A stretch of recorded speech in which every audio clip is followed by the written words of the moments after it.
This is why I'm going to the gym every day, man. I want to get off that list. Dang, son, I can give you some tips if you need. God. I got some tips for your face. Just kidding. All right, so bottom right-hand corner of Echelon Waste. The Blue Zerg. It is Root Vibe, and what's going on here? Jaedong's still at 10 supply? Yeah, because he has a spawning pool halfway down, man. Jaedong once more busting out a very early pool. This time busting out, this is probably just a tracking trick. Of course, Jaedong spawning in the left top side of the map as well. Jaedong just keeps doing it, man. So I talked to Scarlet. Oh my god, if I'm gonna go head first again. I talked to Scarlet about this kind of playstyle at the WCS America Finals.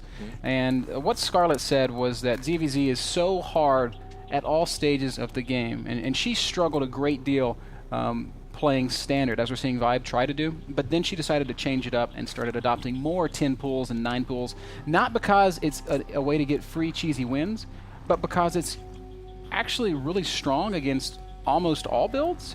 If you come out behind, it's by just a little bit, and it does give you just free wins in a lot of cases. You know, if Vibe would have gone for the same build as he did against Nesty in game number 3, I think that build is capable of dealing with this reasonably well. It's not going to be in the default win or something, but it's going to be a little bit easier than the hedge first, which he went for once more. At least it did end up into a 15 pool for Vibe, so his pool is not super late. It's not a 16, 17, or, you know, in the craziest scenario, an 18 pool. This time, Jaedong going to send every Zergling up into the main base. Yeah, which I think is a very smart decision. Because eventually, you know, Vibe's going to have a hard time keeping that hedge alive anyways. Vibe is so sad right now.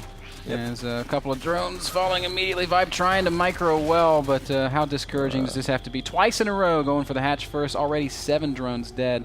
This is worse than game 1 for poor Vibe.